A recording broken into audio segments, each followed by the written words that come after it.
আজকে আমরা একটি পরীক্ষার মাধ্যমে অভিস্রবণের ঘটনা প্রমাণ করব।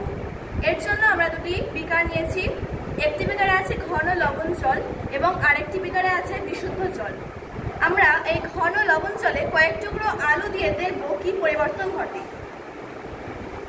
এবং এই বিশুদ্ধ জলে কয়েক টুকরো কিশমিশ দিয়ে দেখব কি পরিবর্তন ঘটে। এই অবস্থায় আমরা বেশ কয়েক ঘন্টা রেখে দেব। বেশ কিছুক্ষণ হয়ে গেছে, এখন আমরা দেখব এই দ্রবণগুলিতে কি পরিবর্তন এলো। এই লবণ জলের হাইপারটনিক দ্রবণে আমরা দেখছি যে আলুগুলি আগের থেকে অনেকটাই ছোট এবং পাতলা হয়ে গেছে। এর কারণ আমরা জানি যে অভিস্রবণের ক্ষেত্রে অর্ধবৃত্ত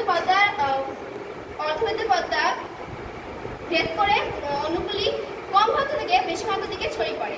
তাই এখানে আলুগুলি আগের থেকে অনেক ছোট এবং পাতলা হয়ে গেছে। আর এক্ষেত্রে বিশুদ্ধ জলের যে হাইপোটনিক দ্রবণ ছিল তাতে যে কিশমিশগুলো ছিল সেগুলি আগের থেকে অনেকটাই বড় হয়ে গেছে, ফুলে উঠেছে। সেই জন্য আমরা জানি যে অভিস্রবণের ক্ষেত্রে কম ঘনত্বের অণুগুলি অর্ধবৃত্ত পর্দার ভেদ করে বেশি ঘনত্বের দিকে ছড়িয়ে পড়ে। তাই এখানে কিশমিশগুলো ফুলে উঠেছে।